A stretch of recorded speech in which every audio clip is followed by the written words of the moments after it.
You're listening to Backlog Banter with your host, SerialK86. Hello, greetings and salutations everyone, I'm SerialK and welcome to another episode of Backlog Banter. I'm enjoying a cup of coffee here, and I believe my guest also has a drink too. Yeah, I'm gonna let him talk. Introduce Hi, yourself. I'm Crack. No, that went terribly.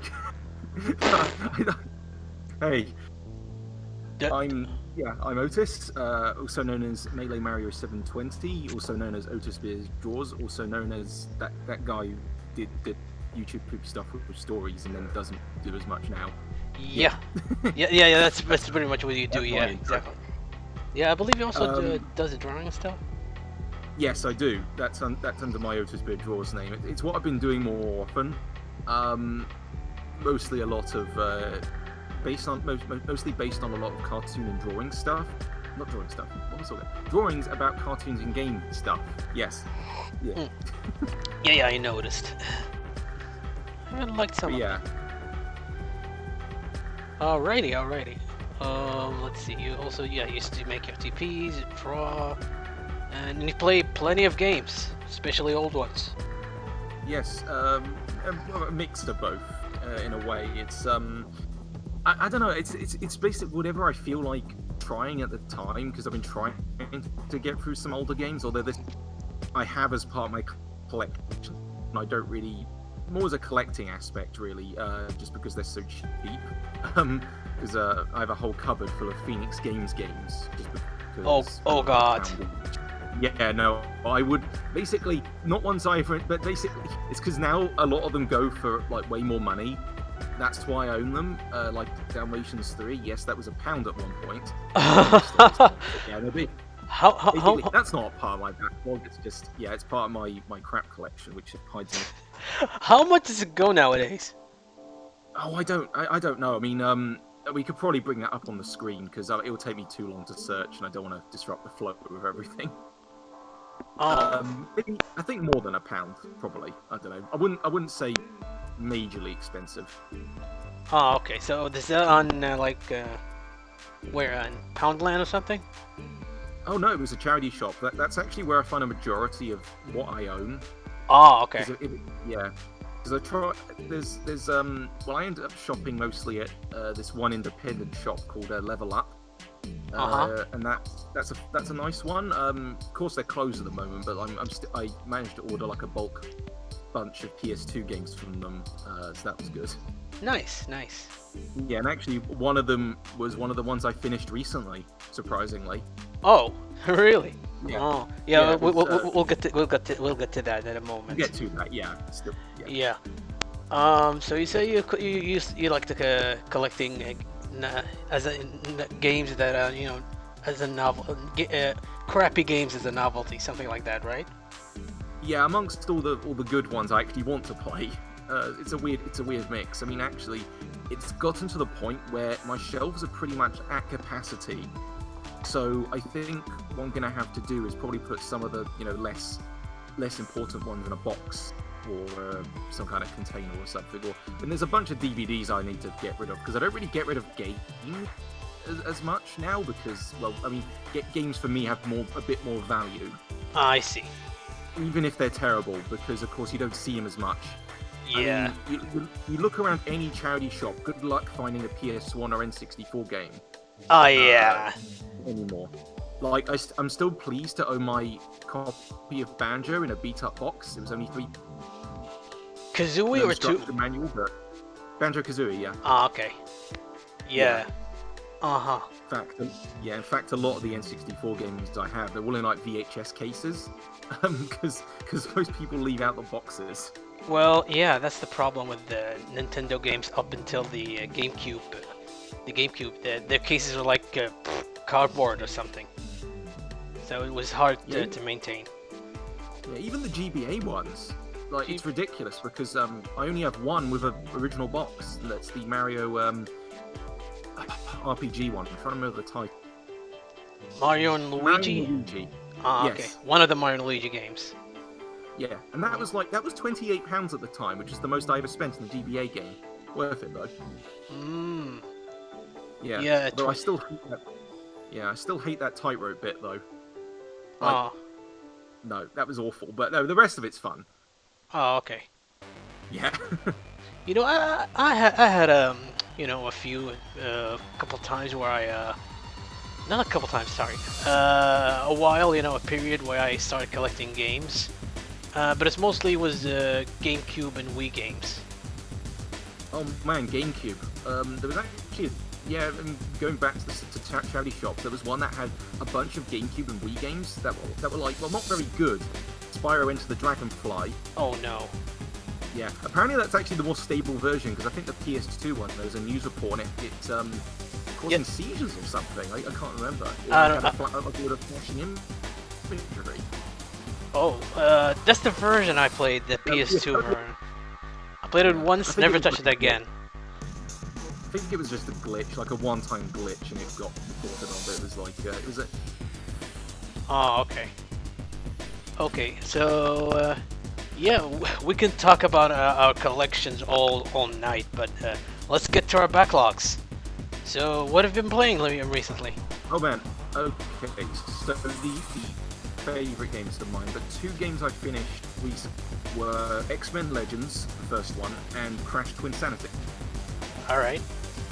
Yeah. So, with X-Men Legends, that wasn't a game I was expecting to finish. Yeah, because, I mean, I'll briefly summarise it. I don't know all the details. It's an action RPG based on the X-Men from Raven, who made those... they make a lot of first-person shooters, so I don't know if this was their first foray into like a third-person action thing. They probably have. I don't know their whole catalogue. I believe, I believe that they made that game called Singularity or something like that. Oh man, I have a copy. That was actually pretty decent. I still need to finish that one. Yeah. Yeah, that was fun. And the Wolfenstein they did was all right. The PS3 one, although New Order really topped it. Yeah. Okay. I think nowadays, nowadays I think they make Call of Duty games with Infinity Ward or something like that. Yeah, they're kind of like a secondary studio. Yeah. Anyway, back to X-Men. Yes. So fun. Yeah, it's pretty fun though. The only problem with it is that it's too long for what it is. Considering it's got, I wouldn't say simple gameplay. It's actually quite complex in a lot of ways. It's primarily, I wouldn't call it a top-down beat-em-up, but the camera is relatively pulled back from your characters.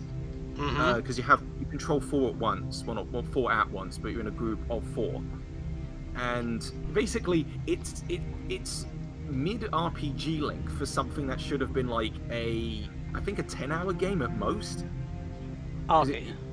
Borders on 20 hours, and this was with me rushing through certain things, because of course there's a lot of side stuff that I didn't bother with. Because I tried one side mission, it was kind of pointless, and I just thought, well, I don't actually need to do this. Okay. Because the game in a way is it's actually relatively there's a lot of ways to cheese it as I don't know as a term. Basically, you have access to the danger room, which is the holographic room that the X-Mansion has in the movies. Yeah, I know. And there's certain missions where you can gain like a ton of XP and trust me, your fingers are going to be sore hitting the L1 button, because this game has major difficulty spike. Oh, and, no. Yeah, because honestly, it's not. I wouldn't even, because it's like rated for ages like 12 and over. But I'm thinking, man, I couldn't imagine someone around that age even, unless they're like really dedicated towards it. Because that's when I first played the game, around actually on my half-sister's Xbox original, because that's how I played it, and I didn't really understand how the game works, so I just almost died instantly because I didn't know how to heal. Oh, and I believe you didn't beat it at the time. You didn't complete it back then. No, because it was literally just we would literally just, and I was like, this is fun, but way too. Excuse me. So, years It was fun, but yeah, it was fun, but it wasn't. It was too difficult for back in the day. I wouldn't call it a casual game either, because honestly, you can actually play with 4 local players, but given the game's length, I'm thinking that I'm trying to find 3 other people, and also being the PS2 version, you need a multi-tab, which I do have, but it's a clumsy third-party one. You have to put the PS2 on its top. Really? On the side. Yeah, it's weird because because I tend to lay my PS2 flat. Like yeah. System. Yeah, because the official multi-tap that was like just this small. Yeah, I think I still have mine. Little thing, and that's fine. Oh yeah, no, I want to make use. It has crazily enough 4 memory card slots. That's yours? Yes, it's weird. I mean, I'll probably splice in a picture if I can clean it up, and it doesn't know at the moment. Oh, okay, yeah. Mine have also 4 memory card slots as well. Yeah, which is crazy. But the thing is, being a third-party piece of equipment, I don't really trust it to read my memory cards. Oh, okay. I've had bad experiences in the past with the third-party equipment. Anyway, back to X-Men again. Yeah. I don't know. I mean, I would normally go into the story, but it's a bit scattershot. I mean, I can try and summarize it from my memory. So basically, the story, it's one of those ones it's both very scattershot, and yet, I don't know, it's kind of all over the place. Because I saw Son Call Me Johnny's review a while back, and I only briefly remembered some of the key points he was talking. Because you start off as focusing on this new mutant called I can't remember her name. I know her super is Magma because she control Alter actually. But he can control what? You don't even start off as this lady. You actually start off as Wolverine, rescuing this girl called Magma. Okay. I'm sorry, I can't remember her real name. And I think Magneto wants her for reasons, essentially. Okay. But Magneto's kind of a no-show. Really? For most of the game, and he's voiced by the guy who I think did Shere Khan and Count Frollo, Tony J. Oh. Okay. Count Frollo from the Hunchback of Notre Dame. Yeah.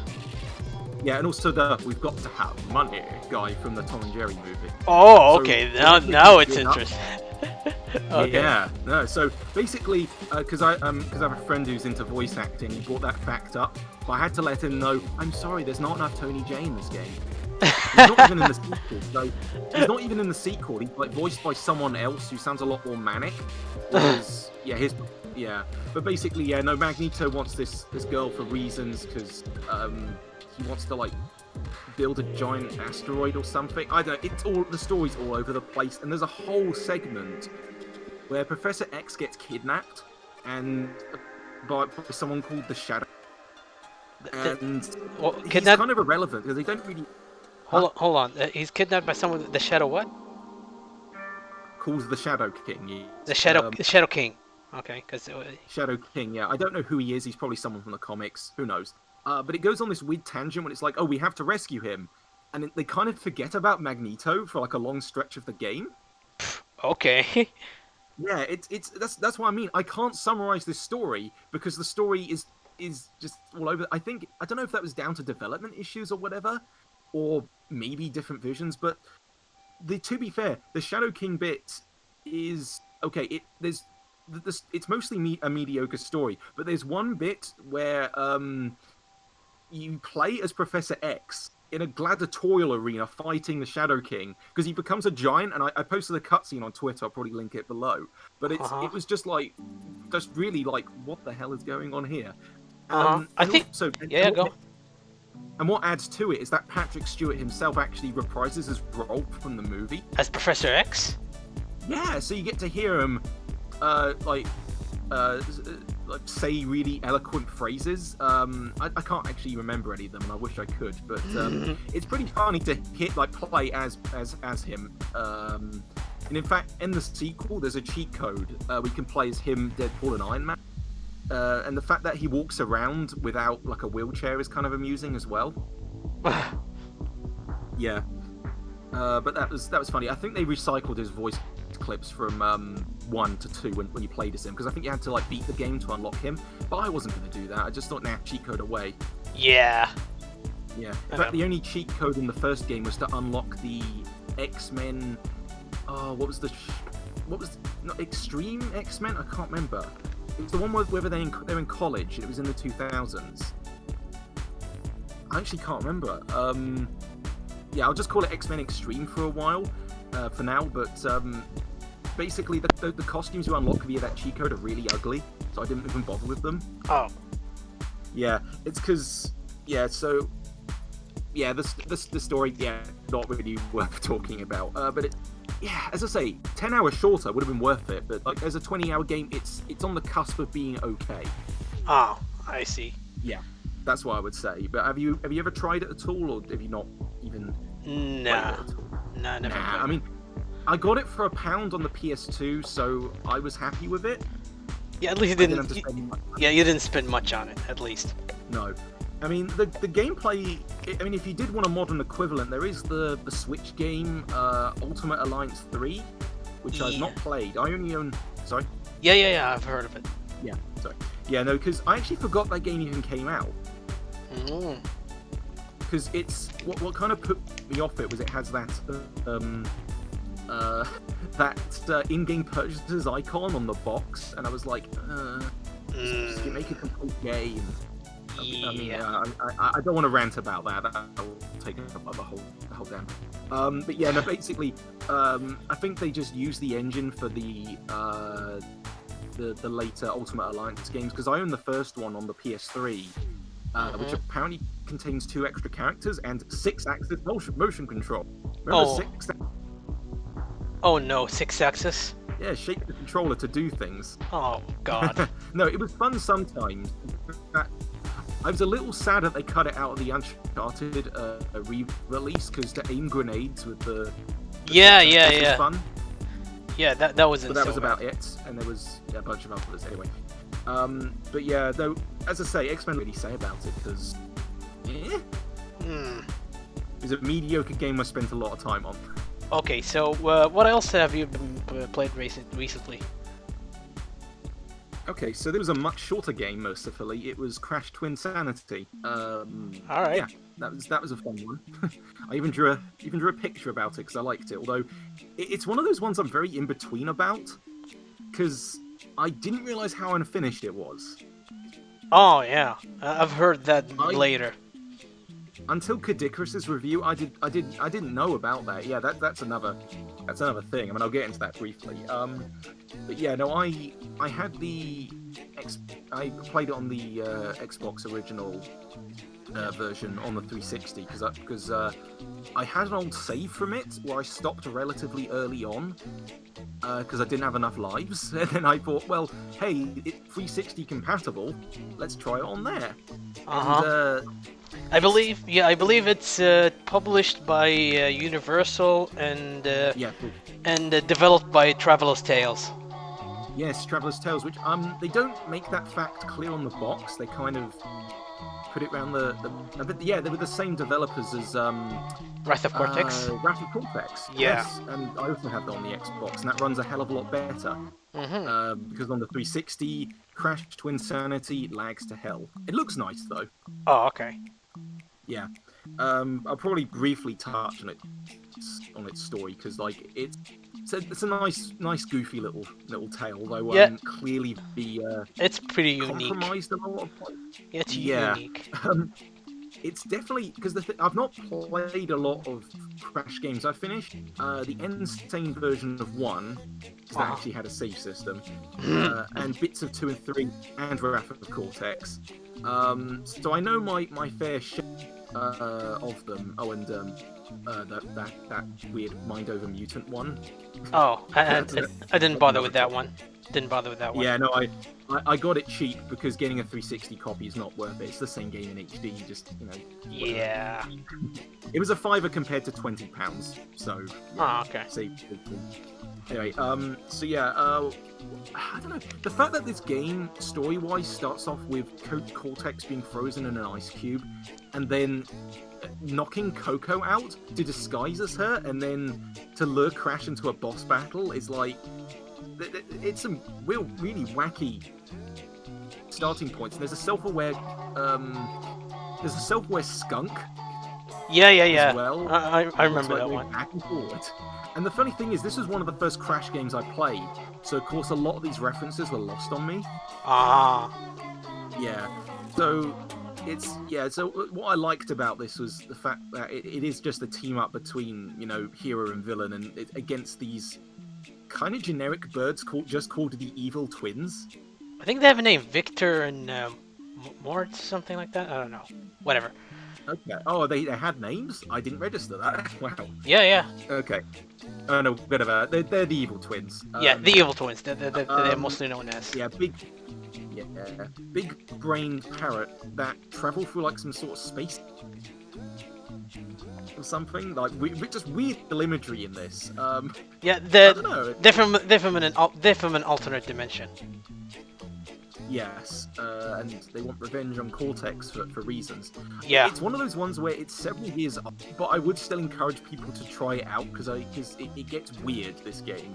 But also the fact you can finish it so quickly, that's kind of an advantage in a way. Because it means it didn't, it's actually on record, I think, about 2.5 hours long or something.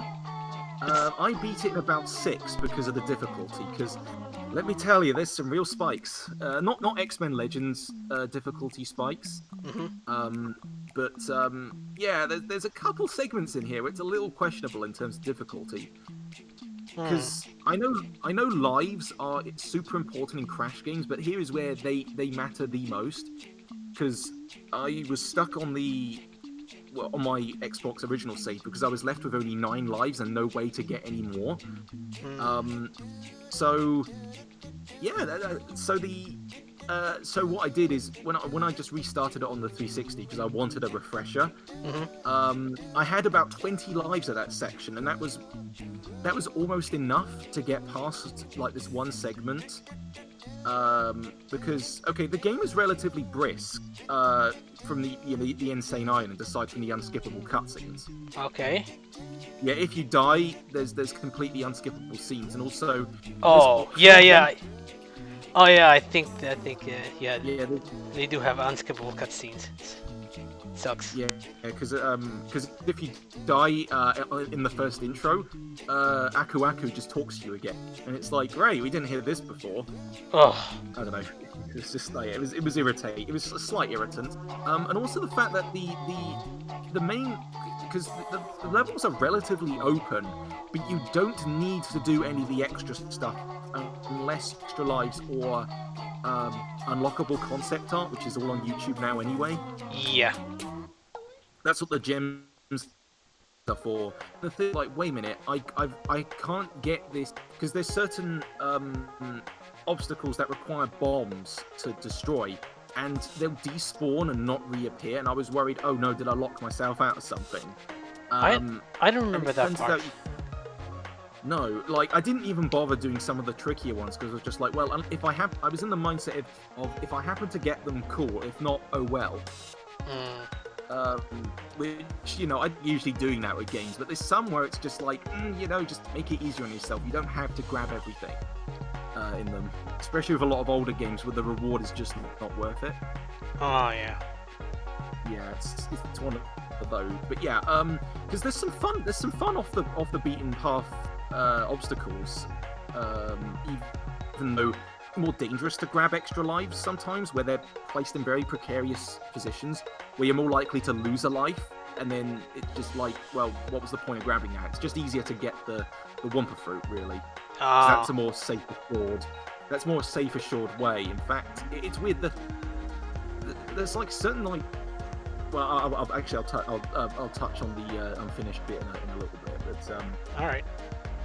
The game, yeah, as I say, it plays fine, it controls fine, and a lot of the areas are, I like how they're designed. It looks nice, especially in HD. Although on the 360, it does have this habit of lagging, especially in a later set piece, which I'll skip to that now. Actually, all right. Since you play as Crash and Cortex, there's like a lot of I would say, gameplay changes that kind of come at random, i.e.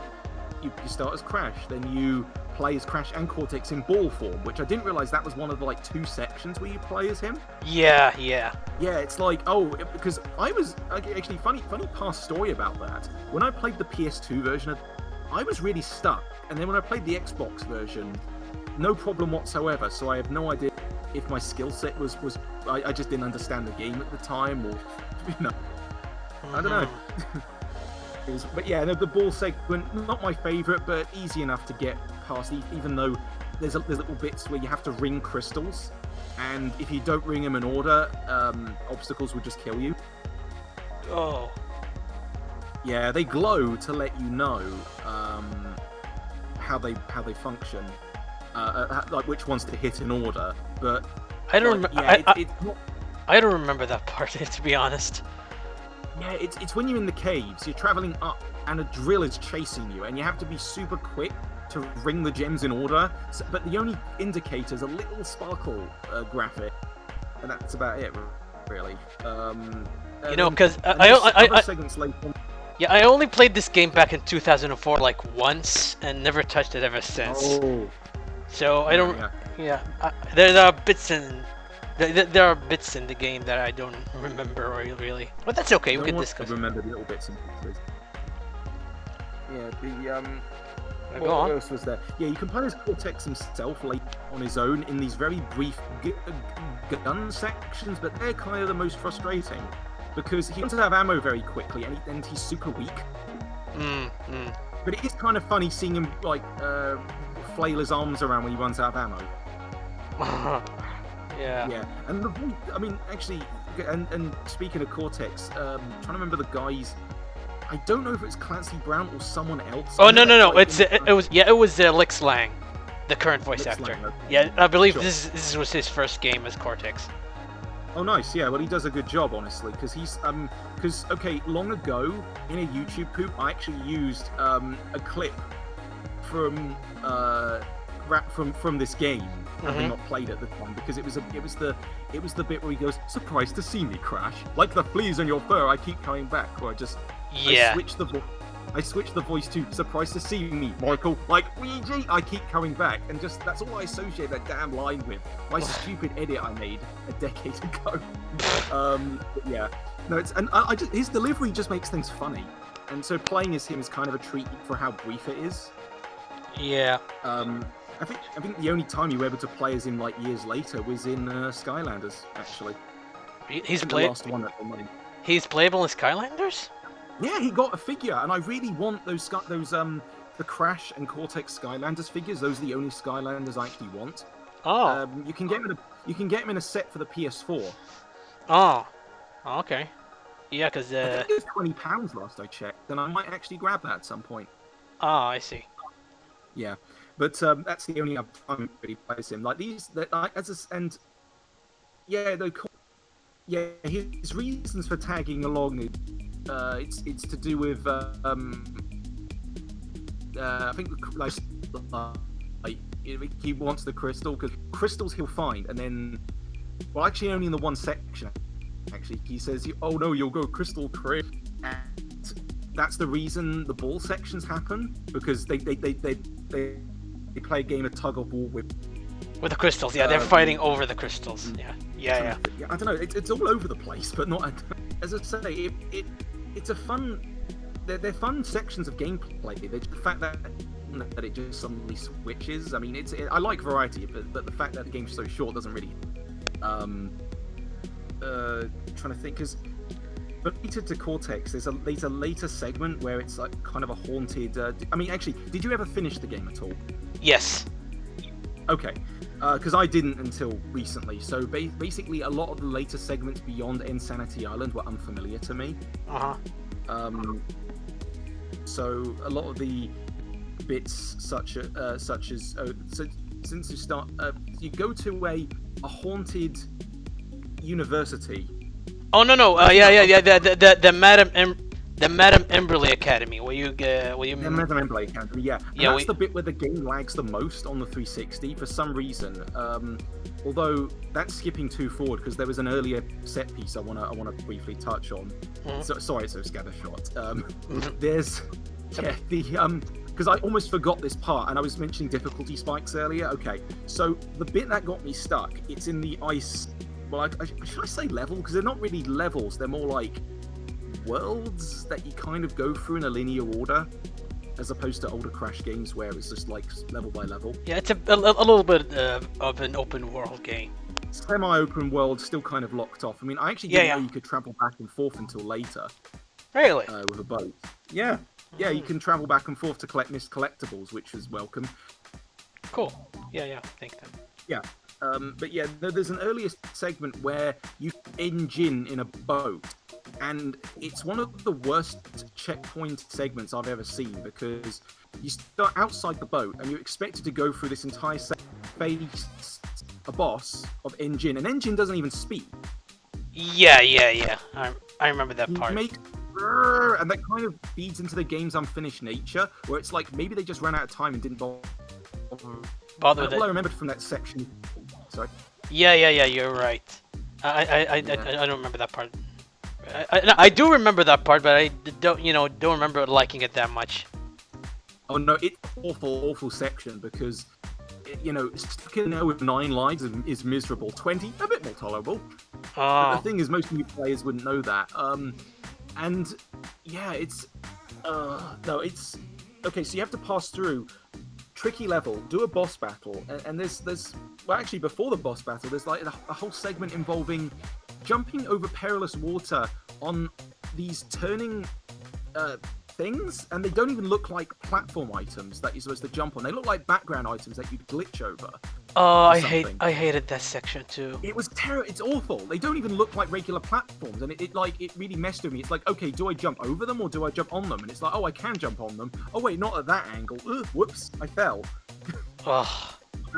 And I mean, not saying there's no checkpoints within the level, but basically, if you lose all your lives, you're respawned outside of the ship.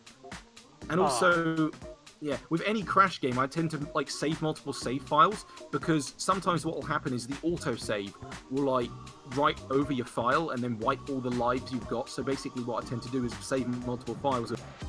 I get like a crazy load of lives, and that even with that exploit, that was tricky.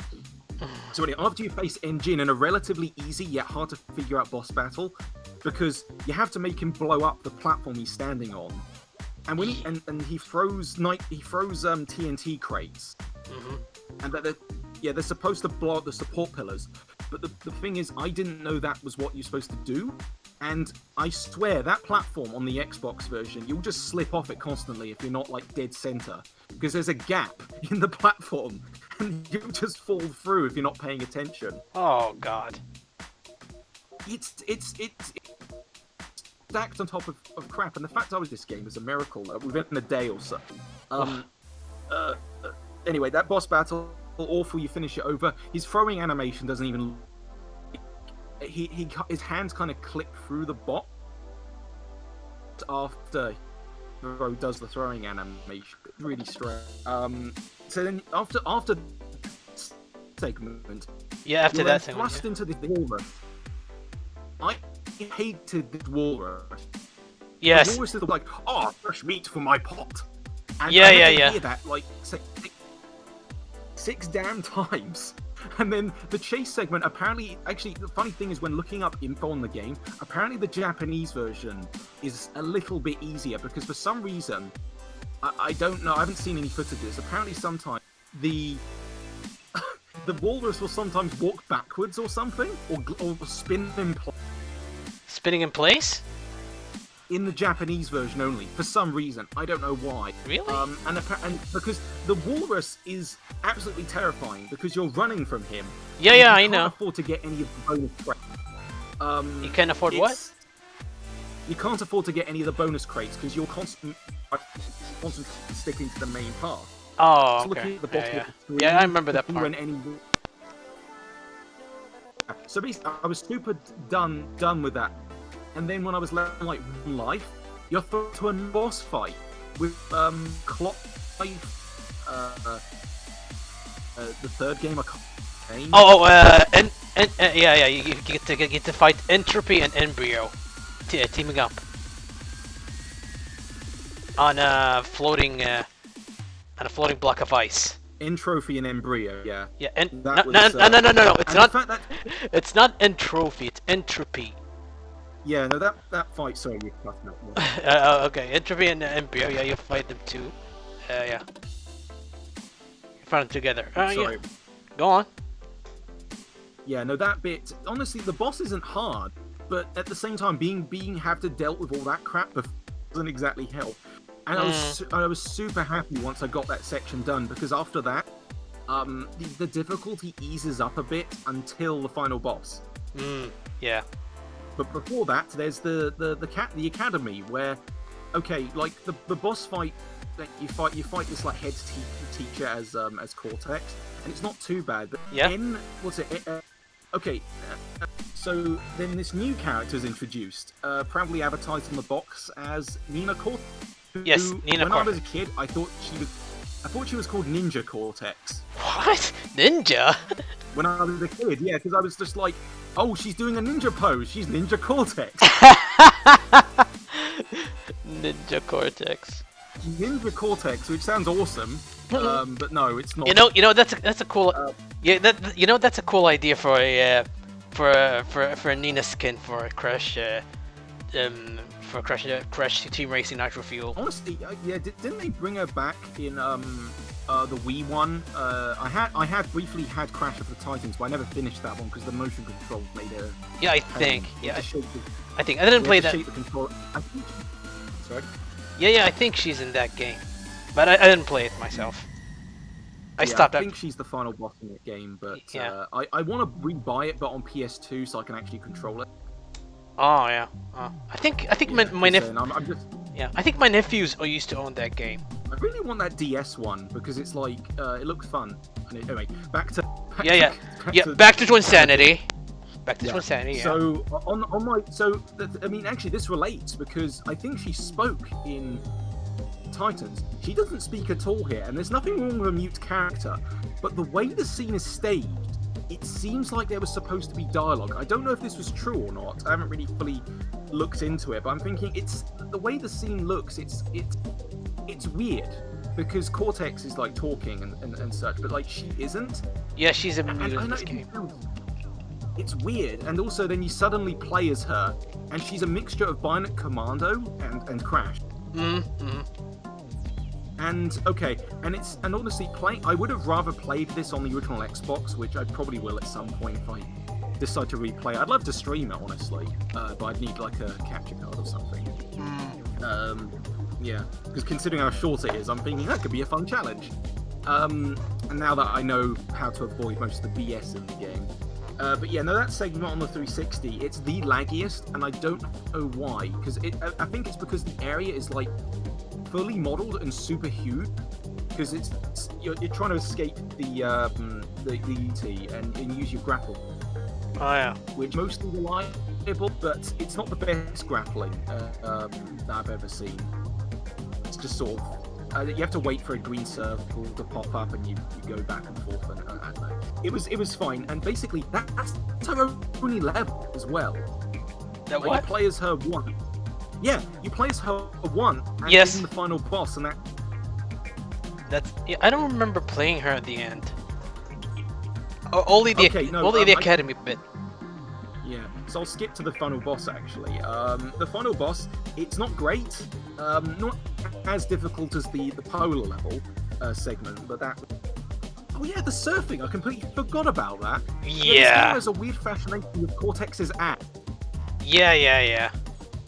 Like, it's funny, but at the same time, it's like weird. I think some Ren and Stimpy writers were actually on this game. I don't know. I'll have to look into that actually. It would explain this twisted sense of humor. Oh yeah, I noticed that. There's also a few adult jokes here and there. Yeah, such as there's a brothel. There's a brothel in the surfing level. Yes, there's a brothel. It's funny, but this got a 3+, and E for everyone. But speaking of the US cover, Yeah. the covers are completely different. Because, okay, they're both 2D drawn, but the UK version is more faded, and the US one is flat. But hilariously enough, on the back, there's the ESRBE logo covers over Crash and Cortex with the word censored. Really? I don't remember that one. Yeah, we can splice in a picture and edit it probably, but because people have to see that. Oh, I have to look Yeah, this. I was surprised. But the 3+ logo, yeah, like I was surprised because I mean, it's the funny thing is, slightly off topic, because since a lot of platforms were kind of aimed for that age range, they could kind of get away with some of that sort of stuff. But later on, they kind of had bumped up to a 7. I don't know what rating. What ratings do you have? Over there. We back then we didn't have really a rating back then. But yeah, it was it was not until a couple of years we got a rating system that's pretty close to the Peggy one. Okay. Yeah. But yeah, I mean, yeah, I won't go too much more about this. But basically, I think with like Twinsanity, you could kind of lump it in with the Jak and Daxter, which I think that's where they probably got some influence from for the open world. Yeah, probably. Yeah. I got that feeling, and honestly, a Crash like Jak and Daxter one, that'd be pretty badass. Not a bad idea, actually. Not a bad idea, honestly. But yeah, basically, I think, yeah, that they were, they started off as like, basically, they're aimed for a younger crowd, but they can kind of sort of get away with like windows and such. But then little less lenient now, but you can still do it, just not as often. That's why Twinsanity sticks out. Yeah. I think there's also a bit where Cortex says, hints that Nina could be his daughter. Yes, I think she was like may have been biologically created. He said he created her or something, or gave her implants or something. Maybe it's the arms. Yeah, it's just I don't know. It's just like all over the place. But that final boss, that's the only other time you play as her, and it's the worst bit of the final boss. Because all you do is you go back and forth between a couple of tubes using the grappling hook, and sometimes it doesn't work properly. And all you have to do is I think hit a button or pull a lever or something 3 times while avoiding the goons. That it's worth not fighting, but also if you fall, you'll just be like swamped by all these enemies and the boss hitting you constantly. And then in like a phase 2, you then play as Cortex in like the second worst section, where you have to like run behind the gun, otherwise the gun will like magnetize to you and instantly shoot you. Because you're facing a giant robot. I haven't explained properly. Yeah, you're facing a giant robot. Yeah, controlled by the twins. Yeah. Yeah, Yeah. What a surprise! They're the final boss. But actually, I'll probably just give it away here. Like the reason the birds were after him is because he experimented on them when he was a kid or something. Yeah, he was trying the Evolvo Ray on them, which is weird because if I'm not mistaken, in the original game, it was Embryo who created the Evolvo Ray. Yeah, I thought it was like just this pre-Crash experiment. Like, years later, as an old big-headed yellow man, I'll experiment on a Bandicoot or 2 actually. I think was. Actually, no, a bit of Crash lore here. Was Torna experimented on, or was that just how she was? No, I think she. No. Yeah, I believe every anthropomorphic animal in the Crash series is a mutant created by Cortex. Yeah, okay, that would explain the weird, wacky nature of it. But yeah. Yeah. Anyway, and then you're suddenly in the mech from the first boss. Yeah, that's the only part I remember. And it's like, again, the easiest, but the most simplistic part, because all the boss just does is stand in the center of the arena, and then he gaps in his shield, and that's it. Oh. At least to a funny ending, though. In fact, actually, with the use of the mech, for some reason, I was just envisioning a crappier version of a Nier Automata boss. Like, you play that music on top of the boss, and it would completely change the mood. I don't know. It's a very niche reference because I love that game. I know. I considered playing it. It's amazing. Don't. I mean, I would say, wait for the. Well, no, just play it because it will stand alone from the first Nier. But the first Nier is worth playing. But there's a soon. I think they're gonna re-release the original Nier soon. Yes, which I'm happy for. Bizarrely, it's the Japanese version because I had a different protagonist. Anyway, back. Yeah. Anyway, back to Twinsanity. On this weird note of like,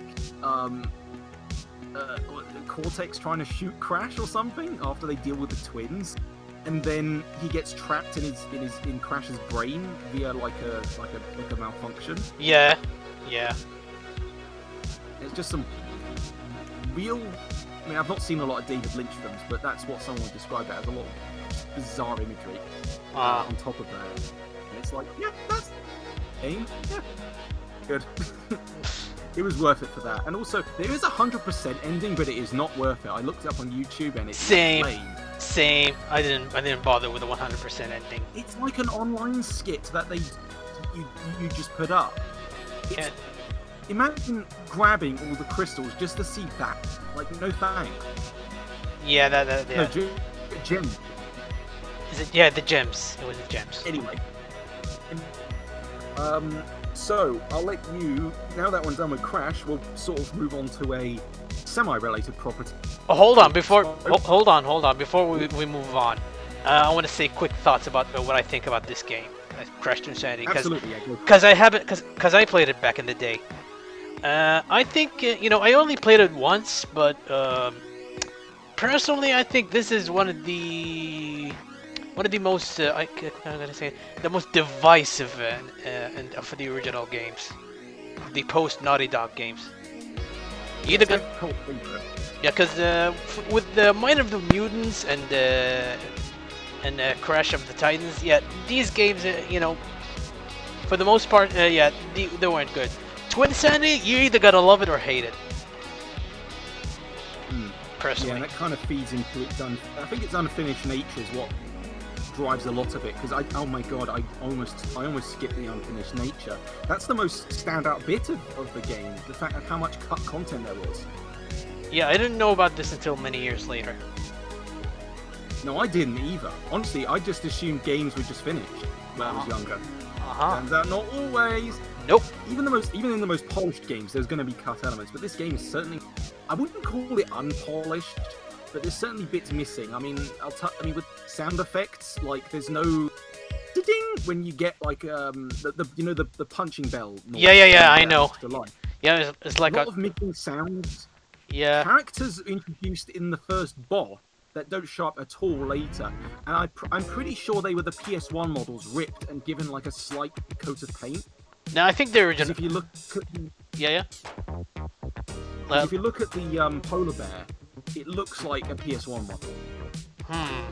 I need to check on that later. But I remember most of them looked, okay for their, for the game. Like tiny. Oh yeah, they look crunch. fine. Yeah, they just. Oh, actually no. The Dingo. I completely missed this. The Dingo Dial boss battle is the best boss. Oh yeah, I remember that. Yeah, the Dingo Dial, that one. That one was actually cool. Yeah, and a boiler room. It felt like. Yeah, and also it gave you a checkpoint before the boss. Yes, as it should. Like, really imbalanced checkpoints, man. Like honestly, it felt like, and also in HD it looks great, which makes me sad that the rest of the game runs like crap. Apparently, it's a real problem to emulate as well. The thing is, okay, I have a thought about this, and I don't know if this leads to the performance of the game on modern hardware, but would it be because of all the unfinished assets? I don't know how games are loaded in. I'm thinking, is it because of all these like background objects being loaded in that aren't used that's kind of slowing everything down? Honestly, don't know, because it runs fine on an original Xbox. I don't know. That's just like a weird thought I had, where I'm like, what if the unfinished elements are what's slowing everything down? And I believe, and I believe the PS2 version ran, perfectly as well. Yeah. Oh no, on OG hardware. That's what keep my PS2 and the original Xbox around, because not every just look at PS and games work. Well, can you repeat that? Your sound was cutting. Oh, sorry. Basically, I was just mentioning how the PS3, even the two compatible one, most of my games didn't work. Oh. Okay, so it have to be on an original hardware. Yeah. Okay. So, before we move on, we got one last aspect to discuss about the Crash Twinsanity, and that is the soundtrack, which I think it's another in my opinion divisive aspect of it. It was mostly a cappella and made by a band called Spyro. Yeah, I did not know of them, and that it was actually a cappella until Cadicus' review again. Because that video actually brought up just like tons of facts that I just didn't know about. And there was like one song in particular that I didn't know was even from this game. You know which one I'm talking about? No. It's the one that goes ba ba ba ba ba ba. Ah, yeah, I know. Yeah. All I associate that with is an air humping stormtrooper. Really? Yeah, no, there's an old GIF. Yeah, I know. I know about the GIF. Okay. But I associate it with. I didn't know that music was from Crash. Yeah, so I think they just stuck it in because it was a funny sound. So yeah, Stormtrooper in a parking lot. That's all I associate that song with. So hearing it in game was a surreal experience. Oh, I get it. Yeah, it's a very distinct track. In fact, some of those don't even sound like mouth noises. Oh yeah, I think some of them have been, edited or something like that. But yeah, for the most part, they're a cappella. Yeah, it's a good track. It's a good set of tracks, but the problem is when they restart if you die. Oh. For the most sometimes. I mean, depending on the segment, sometimes they'll continue if you die. Which isn't as annoying, but some segments like the dreaded walrus chase, the tracks will restart. At least from what I remember, it's just like, oh my god. So they're good, but in moderation. Yeah. I mean, what do you think of them? I also have a mixed feeling. I have a mixed feeling about them.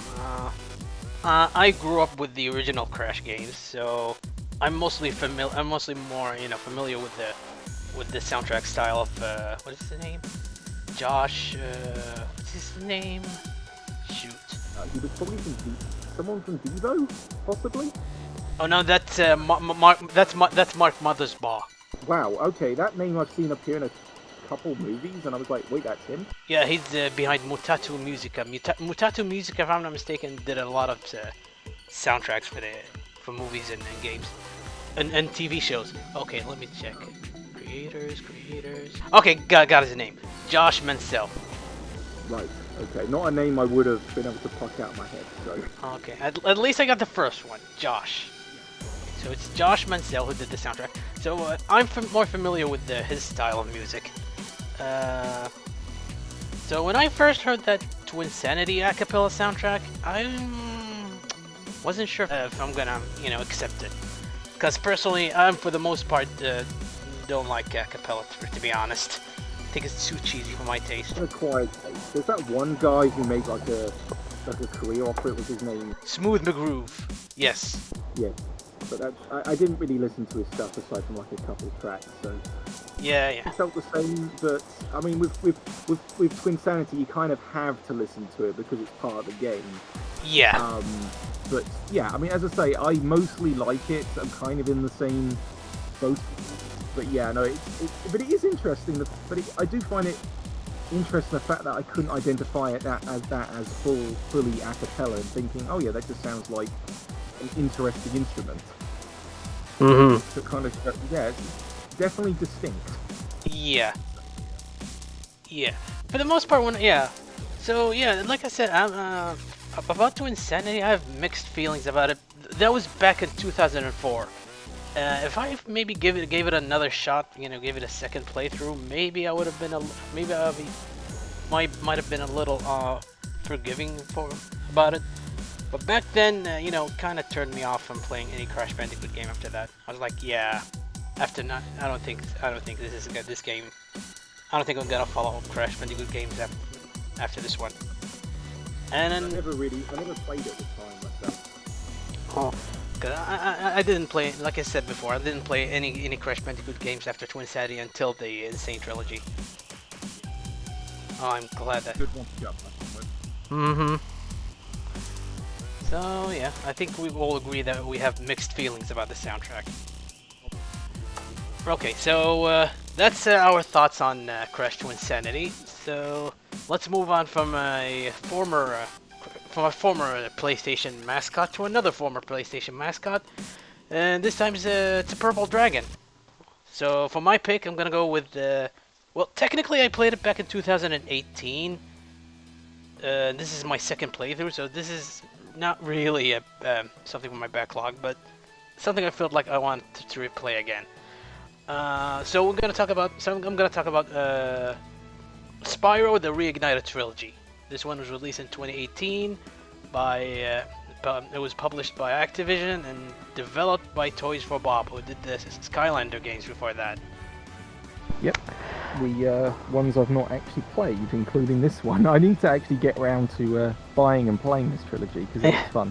Oh, the Reignited?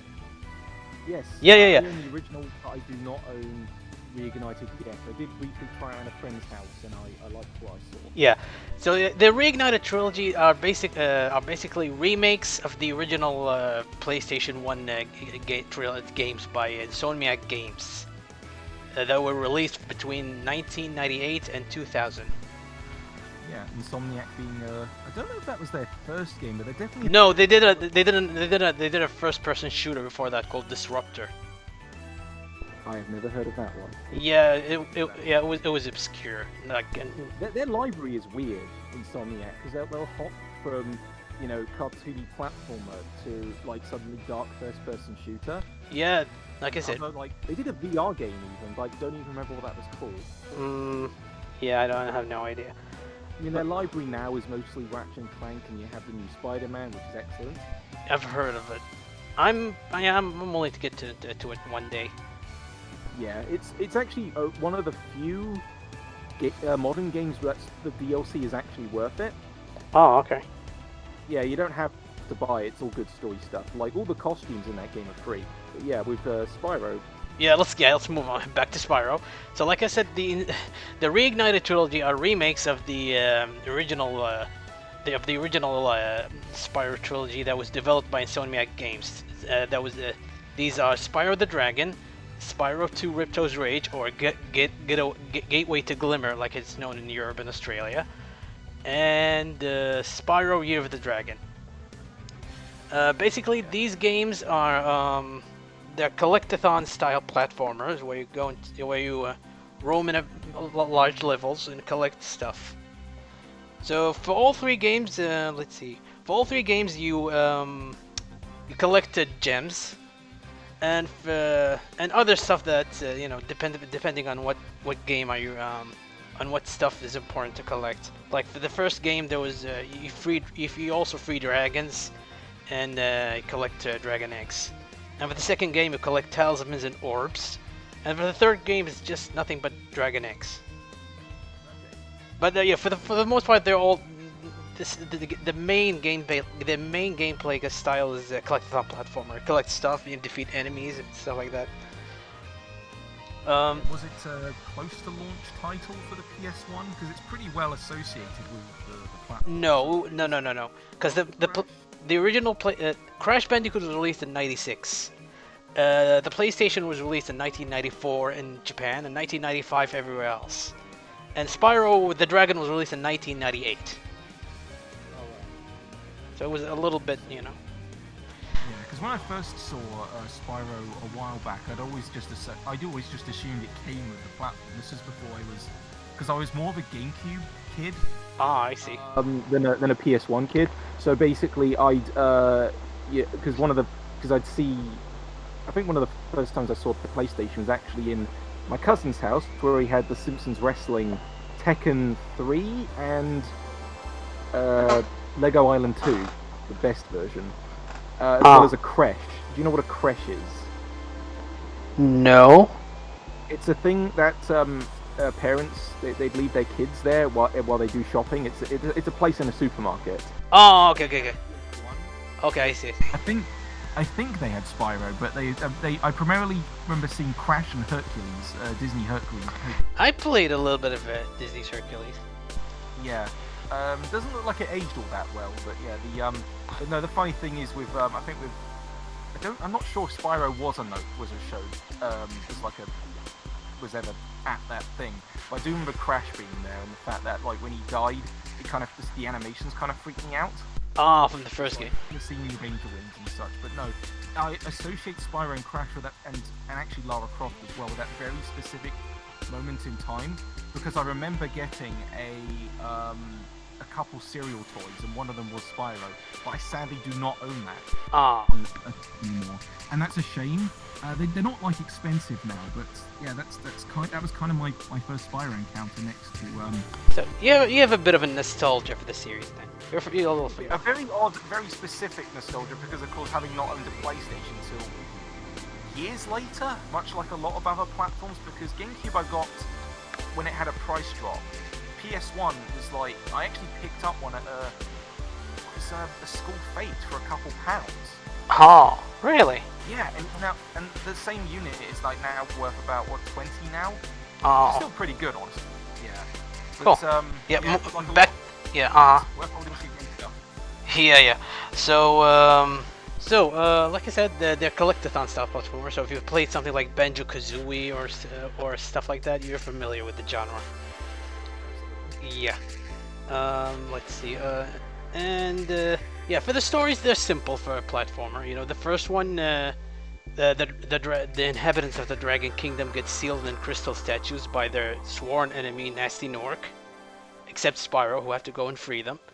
For the second game, Spyro decides to take a vacation in a place called Dragon Shores, and he goes to a portal, but instead of going to Dragon Shores, he ended up in a new world called Avalar. Well, he has to help the inhabitants get rid of a mischievous character called Ripto, who's been causing mischief and mayhem in the worlds of Avalar. And for the third game, the dragons celebrate an occasion called Year of the Dragon, where a new batch of dragon eggs arrive, and they all got stolen by a character called the Sorceress, who sent her apprentice Bianca and her minions, the Rhinox, to steal them from the Dragon Kingdom.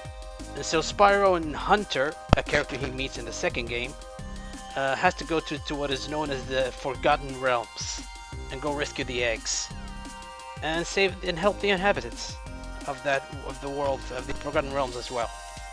And that's all you need to know about the story. Pretty much. What's funny with the third one is that's the one I'm most familiar with, because it was the easiest to find. Ah. So I didn't even know it was the third game, honestly. Because it's not called, like, it doesn't have the name, the number 3 in the title. It's just called Year of the Dragon. So I just assumed, oh, it's a Spyro game. I didn't know how many there were. Yeah, I don't know why. Yeah, because for the second game they went Spyro 2, Ripto's Rage. With, different subtitles. Yeah, exactly. It's either Ripto's Rage or Gateway to Glimmer. Glimmer had it. For the one, didn't they use the US title, or was it the UK one? For the Reignited Trilogy, no, they used the American one for both. The American one, yeah. Okay. Yeah, I think Ripto's Rage sounds more epic than better, yeah. The Gateway to Glimmer. I mean, yeah, it rhymes, but it's like I don't know, Rage. You know, that's gonna be more of a punchier subtitle. I know, and and Glimmer is actually it's actually the first level you ended up in Spyro 2, and so it's just the first level, so it's not that important.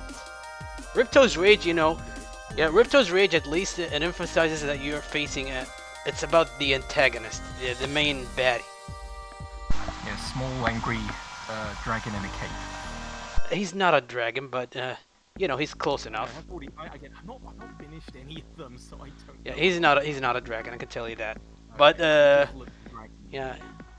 What's the name of his voice actor? Greg Berger. Oh, he's amazing as Ripto. He played him in both the original and the remake. Oh, they brought him back. Cool. Yes, same with Tom Kenny. Tom Kenny, yeah, Tom Kenny, the voice of SpongeBob. He voiced Spyro from Spyro 2 all the way to Enter the Dragonfly. But for the first game, Yeah, you were about to say it. yeah, for the first game he was voiced by what's his name? Jess Harnell, who I met in person. He's a very cool person. Yeah, I know. He also voiced Crash, I think. Yeah, he does Crash nowadays. No, I believe he was Spyro in the first game was voiced by Alfred L. Ziraki or something like that. Pretty sure that's him. Maybe. We'll look displayed on. No, I'm pretty sure. No, no. I'm sure. I'm more familiar with the Spyro games. Fair enough. Yeah. He's the guy who did the Taco Chihuahua guy, the Taco Chihuahua dog. Rocco. Yeah, in Rocco. Yeah. That's all I associate him with, Rocco. And he's in like some show called Reno 911, which I've never seen. But hey, you know whatever. Yeah. That's basically, actors are very versatile. They do whichever, and there's a lot of work you're not going to know about. Yeah, especially if they have, if they have happen to have a pretty good range. Yeah, definitely. Because they're voice actors and actors who, they're pretty good, but unlike one or two, they don't have that big of a range. Yeah, the really standout ones are when you sometimes can't tell it's them, and it's like, oh, cool, it's that guy with that range. Yeah, like example like Nolan North. He's the voice of Nathan Drake. Also met him in person. Really? Just slightly intimidating. It was weird meeting Nolan North in person. I didn't get a photo sadly, but my friend got a signature. Because I think he was the voice of Raphael in the 2007 TMNT movie. Ah. Yeah, because I know most people know him as Nathan Drake, and trust me, yeah, he definitely has the body build for it. Because the guy's massive. Very. Because the thing is, you have to be quite well built to wear one of those mocap suits, I assume, because you're doing a lot of rolling and ducking and along with the voice work. Yeah. I think there's like two groups of voice work. You have the mocap kind, where you have to be physically active, but then the other sort where you're just doing the voice. But both require like an equal amount of hard work. So I do appreciate when things are they get it right, and they just create memorable characters. Yeah. Anyway, so back to Spyro. We're getting sidetracked a lot tonight. Well, definitely. That's just my habit. Yeah, I should be careful then. Okay, focus. Let's focus. Okay, so like I said, for the gameplay style, like I said, it's a collectathon. We explained it. For the for the first game, like I said, it's they only have two styles: collectathons and collectathon platformer, and they're also what is known as flight levels. Yeah, getting rings and stuff like that. Or they known as speedway levels in 2 and 3. So yeah, it's for the first game there was a collectathon platformer and flight levels. For the second game they also have that, but there's also more variety in gameplay style. There's like you get new moves, for example, like swimming underwater, and a move called the head bash, where you press X and then triangle, and Spyro does a head stomp. I think that's what it's. Yeah. You buy this move later. Yeah. And like I said, and there's like actually more NPCs in the second and third games that you talk to. You do objectives and stuff for them. And like I said, more variety in gameplay side. Like there's a hockey game we have to play, and then there's a hockey game, and then there's I forgot the rest. But yeah, there's a little bit more variety in the second game. And the third game, they cranked the variety to 11. because not only there's not only you have more gameplay variety, style variety, but there's also multiple characters to play as. Because for the third game, for the first and the second game, you only play as Spyro. For the third game, you play as I think like 6 or 7 characters. You play as Spyro, his dragonfly companion Sparks, his friend Hunter, and four characters that are the inhabitants of the Forgotten Realms. You got Sheila the Kangaroo, Sergeant Bird, what is his name again? Bentley the Yeti, and Agent 9 the Monkey. So she. Something interesting with Agent 9 in particular, where apparently he's like a beta version of Ratchet from Ratchet and Clank. Yeah, I've not played as him, so this is that was the first I heard of it. Yeah. He's basically a beta of Ratchet from Ratchet and Clank. Not as refined, but you can tell there was influence. Yeah, wasn't there like a robot with a? I think that was also the influence for Clank in one of the in one of the Spyro games. I think that's from the level Hurricos from Spyro 2, but I'm not sure. And one of the enemies also holds a giant Ratchet. And You can't get more influential than that. Yeah, exactly. So, like I said, for the third game, there's more gameplay variety. We have like I said, 6 or 7 characters to play as, and there's a lot of things to do. Like there are boxing matches, and there's there's first-person shooter segments, and then there's what's it called? What's this called? Skipping my mind. Yes, skateboarding with Spyro. It's actually quite fun, both in the original and the remakes. Yeah, they make it a proud emphasis on the power box art, where he's like front and center with the skateboard. Yeah. I can't remember what the US box art is. What is it? Is there a skateboard? No, I don't think so. Okay, so I think they were trying to. I mean, I'm not saying mimic Tony Hawk, but skateboarding. It was obvious, because it was obvious that it's inspired by Tony Hawk, because the series was big back in the late 90s. Same with the FPS segments. They're obviously inspired by classic Doom. There's also what's the name of that subgenre? Shoot, I forgot. Roller coaster shooters? No. On-rail shooters. On-rail shooters. That was what I. Rail shooter section, Spyro. This is the first I've heard of it. On-rail shooters have been on my mind recently. Yeah, like Time Crisis and stuff like that. But segments as Agent 9, because he's the only character who uses a laser gun. Wow, it shows I really need to get to finishing more of these. Like, I've progressed somewhat in Spyro 1, so I will finish it. And I know they're not, like, super long games. But yeah, no, just hearing about all this variety, it's like I've got a lot to look forward to. Yeah, 2 and 3, especially 3 has more gameplay variety than the others. And even, when it comes to difficulty of collecting stuff, the first one happens to be the hardest. So it's the same like Crash. There are hidden areas, because obviously they were experimenting and stuff like that.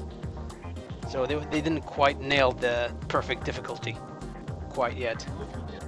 Looking at Spyro 1, trying it out, there's a lot of collectibles that just seem a bit too out of reach, so I kind of ignore those and save them for later, if I even bother going to them. Yeah. Some of them I'm just like, what the hell am I supposed to get there? And I assume I need like a power-up or something from like later on and then come back. Oh no, that wasn't the case. Yeah. That wasn't the case until like Spyro 2 or 3. Now it's Spyro 2, I believe. Yeah, you can do it. For the most part, you're gonna need a supercharged power-up, Right. and know where to use it. I didn't 100% that game until many years later, because there were levels like, because for the first game there were levels that really needs to know the layout for the level. So you can complete it. Like there's that level from Spyro 1, Treetops, and another one called Haunted Towers. Both of these levels have hard places that you can't get unless you're familiar with. Right. Yeah, because I wouldn't be familiar at all. Yeah, if you're a newcomer, you're probably gonna need a YouTube on standby. Yeah, or an old school guide, which I probably have like. Game facts or whatever. Game facts, yeah. They actually, I think being game facts, they would have been written at the time the game was new. So. Yeah. Yeah, exactly. But usually a more visual guide. Yeah, that in necessity with some of the games. Obviously. So, like I said, for the music, they were composed by the former drummer of the Police, Stuart Copeland. Oh, the Police. Okay, all I associate that name with is that weird "Watching You" song that became a MIDI. Watching You song? There was like there was a song about like someone watching another person and it was done by the Police. But that's all I know. I had no idea about the link to Spyro. Yeah, the drummer from that band. He did it. Yeah. Okay. He composed the soundtrack for the Spyro games up until Enter the Dragonfly. Enter the Dragonfly. Dragonfly. That's another shot of worms. Yeah. Let's not go there. Part of the Trilogy. No. And I hope they don't. Very, very I've only played it once and never touched it again. I own a copy and I can't get it to work. And it's a GameCube game though. They're pretty durable. Oh yeah, you told me before that the GameCube version is the most stable. Apparently, yeah. Like there is no Xbox version, there's no PC version, even though they were planned. Just rush development all around. They weren't even given asset from like the PS1 one, but yeah. Nope. That's another thing. You could go on and on about it. But Yeah. All I can tell you, I played the PlayStation 2 version, and yeah, never again. Anyway. So for the soundtrack, it was composed by Stuart Copeland for the first and second game, and for the third game, Copeland returns, but there was also a second composer. No idea what his name is, but the style is distinct from Copeland's. But it's his efforts. His style is also I think it's a little bit welcomed. To add variety to the musical style of the Spyro games. For the most part, I like them. I like them a lot.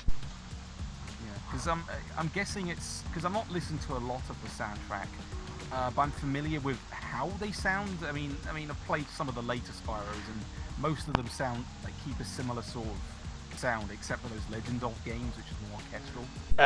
Those. We don't talk. Those are so distant that they don't even really count. No, they're trying to go for more epic style, something like that. Epic movie style. To match Elijah Wood and Gary Oldman, as proudly stated on the box. Yeah, probably. I think Spyro plus Lord of the Rings, whichever. Yeah. It's basically that's basically what they were aiming for. Okay, well, like I said, so for the soundtrack of the remakes, I don't know who the guy who did it, but it was an in-house Toys for Bob composer. But the original soundtrack of the original trilogy is available in the Reignited trilogy. You can switch it to the original if you want. And they were mastered by they were remixed, but no, not remixed. It was improved by Stuart Copeland himself. He even did an original track for the opening, for the title screen. So because unlike Crash Insane trilogy, they didn't what is it called? Vicarious Vision didn't contact any of the composers of the original trilogy. They couldn't, so they had to do everything by themselves. Because I appreciate it when like a remake has a retro option of a sort, as long as it's not like a crappy filter. Yeah, exactly. So like, what was actually the most extreme one I saw was whenever you switch graphical modes, but then it's not possible in these games because they were literally built from the ground up. You're not going to be switching back to PS1 graphics within this game. Yeah. I think that would be a bit too demanding, and most people just want to. Actually, there's a cheat code in the Spyro Reignited where you can switch Spyro's character model to something that's from similar to the PS1 model. Yeah, but it's not quite the same, I can tell you. But at least they tried. Yeah, I mean, basically, I feel that the two would stand on two versions would stand on their own. I.e., you have the PS1 one and you have this new version. The Reignited. Oh, yeah. Absolutely, yeah.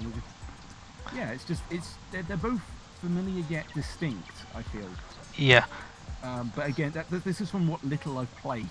Oh, okay. I'm probably not the best person. Yeah. I'm a Spyro veteran, so I'm a little more familiar with that. So. Yeah, so for the music, like I said, you can switch between retro and the new soundtrack. I think the new soundtrack is, for the most part, serviceable. It's alright, but like I said, there's an option to switch to the original if you want, and I appreciate that addition. Yeah, I have to listen to them side by side to like really know which one I prefer. When I get around to playing it. I mean, yeah, and they're good to listen. They're good to listen. Okay, let's see. Graphically, okay, the original trilogy, even though they weren't benchmarks for the PlayStation 1 at the time, it had great colors. The color choices were great for its time. Their colors really pop up. The characters pop up. The animation. If I'm mentioning this, but was it? I think the same designer who designed Crash also designed Spyro. Charles Zembillis, I think. Yes, because I have a bunch of these sketches saved as drawing references. Actually, they're very low pixel quality considering they're from the 90s. But yeah. They're just a gold mine of how these characters were thought up, and the fact that they managed to convey their appearance in polygonal 3D is pretty astonishing. Yeah, especially for Spyro. Spyro, they asked him to make a dragon that's cute but mischievous, and I think they. Yeah, he was supposed to be green, but he blended too much with the grass. So they changed it to a distinct color, so they went with purple. Oh yeah, for the art style, it was, alright for its time back in the late 90s, early 2000s for PlayStation 1. For the remakes, I think for the most part they're great. Some characters look a little different from their original reincarnations, like Elora. When I first saw her. The side characters are massively redesigned. Not massively, but from what I've seen. Some of the NPCs were massively designed, but for the main NPCs, Hunter looks alright. He looks close. Same with Ripto and his minions, Crush and Gulp. Elora looked a little different, and at first I didn't know how to feel about it, but after a while I warmed up to her new design. When I first saw her, I didn't. Okay, there was an out of context screenshot of her with her leaning over to the side, tilting her head. I at first thought she was a tree. Really? For some reason, basically it was a very small screenshot. I was like, oh wait, that's the Fawn Girl person. Wait. From the remake or from the original? From the remake. No, basically, when the official Twitter started showing shots. And I saw it from a very small distance. When I was like, oh, is that a tree with a head? And I was like, oh no, that's a fawn. Oh, when she says, I'm a fawn, you dork. It's a fawn, dork. Which that was a line that was used whenever people brought up Spyro. Yeah. It's just that line, that overused. Yeah. It's that one line they'd overused to death. Oh yeah. The original Spyro games. I think he asked her, Spyro, when he first see her, he's like, "What are you, some kind of goat?" Then she answers, "I'm a fawn, you dork." Yeah, a valid question. Yeah, for the character models, they look great. Some of the characters have been slightly redesigned, but most of them, I think they look faithful to the original, like Hunter, Moneybags. Oh yeah, Moneybags, he exudes a smug aura. Yeah, especially for the remake. He looks really smug. His smug aura mocks me. He's evil. So the funny thing is, I'm only familiar with kind of kicking his ass in the third game. Yeah. You get to play as kangaroo, kicking him around. All the characters in Spyro the Dragon gets to kick his butt. Yeah, he's like the more sinister version of Tom Nook. At least Tom Nook has a couple nephews to support. Moneybags is just a bastard. Yeah, he's just, for himself. He's... Actually, yeah, if the two met, I think Nook would hate his guts. Probably. So yeah, like I said, we're talking about the characters from 2 and 3. Like I said, some of them are basically the same, but others got redesigned, especially Year of the Dragon playable characters like Sheila the Kangaroo. Sheila the Kangaroo was just a plain kangaroo for the original game, but for the remake they gave her... Huh? Like a shirt? What do you call it? Safari? Yes, they gave her a safari shirt and red hair with the piggy tails. Yeah. Kind of reminded me. For some reason, I got Steve Irwin vibes from the shirt. I think that's what they were aiming for, because she's yeah. Hey, kangaroo, why not? Australian, and she speaks with an Australian accent, so there's that. Yeah. Although I heard some Australians say, yeah, that accent is fake as hell. No, it is. The thing is, it's such an exaggerated accent that it's just kind of part of a lot of media, so it's just like... Yeah. Oi, my shrimp and the barbie! It's a cartoony kangaroo. There's probably not much to get offended about, even though it isn't exaggerated. Yeah, and there's also a character that got massive improvement was Bentley the Yeti. I don't know if you've seen his original character model before. Oh my God, I've seen his render on the box, and I'm like, man, that's a PS1 render. Yep. It looks so under-designed Cross. to the rest of the characters, even in the PS1 one. Yeah. I've not seen the Yeti. I don't think I've seen the Yeti fully, at least not in action. I think I saw a screenshot, and yeah, he looked fine. Yeah. Remake. Again. I think he looks better in the remake. He speaks in like old English, like Middle English kind of style. What, ye are... No. Okay, not that old, but he's a... Okay, not that old, but okay, similar to that. Okay. You'll see when you get to see the games. Yeah, okay. And some characters that pretty much didn't change much, like Sergeant Bird. He looks. Yeah, he's also same with Spyro. He's voiced by Tom Kenny, in a British accent. Yeah, I've only ever played as him in A Hero's Tale. Is he super slow and heavy in 3 as well? Super slow when he flies? Oh no, when he's walking on the ground, he is slow as hell in A Hero's Tale. Not really. Like, kind of. On the ground in that game, I mean, a slight tangent, but I can't stand A Hero's Tale. I tried to like it, I borrowed a friend's copy. The collecting aspect felt... But that's another story. I could go on about A Hero's Tale, but didn't like it. No, I wanted to. Oh, okay.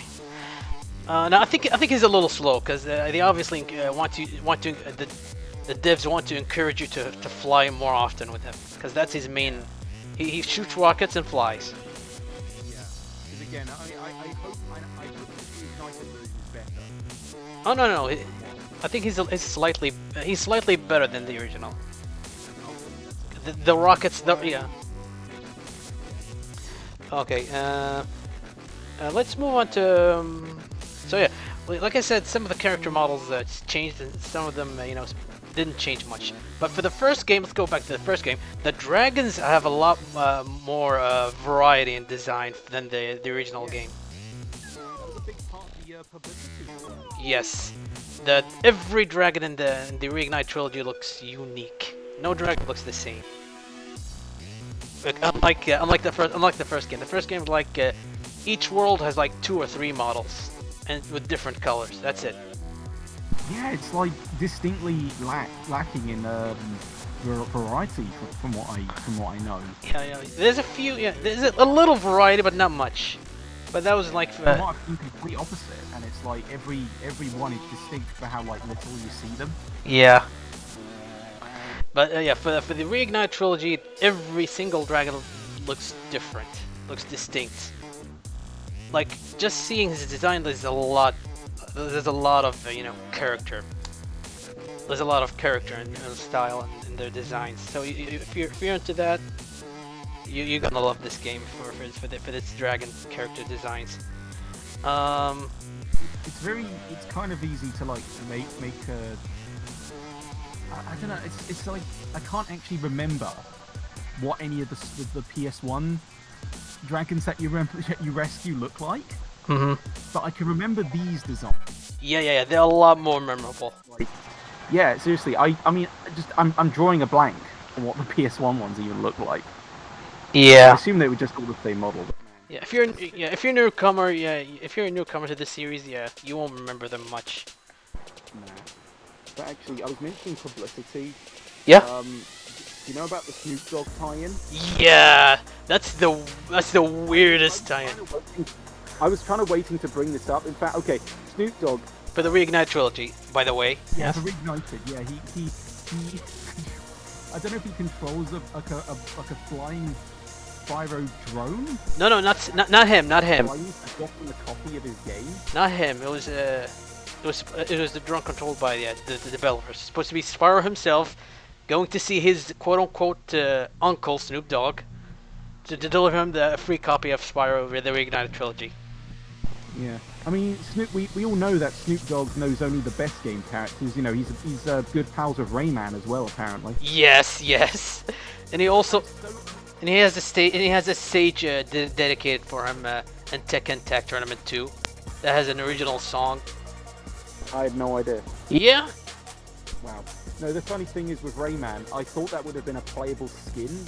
Oh God! Imagine if they did that. So sad. I'm so sad it wasn't. Man, wasted opportunity. And such, but yeah, but no, with Spyro, that was the last thing I expected, and there were a lot of obvious weed jokes with. Obviously. Yeah,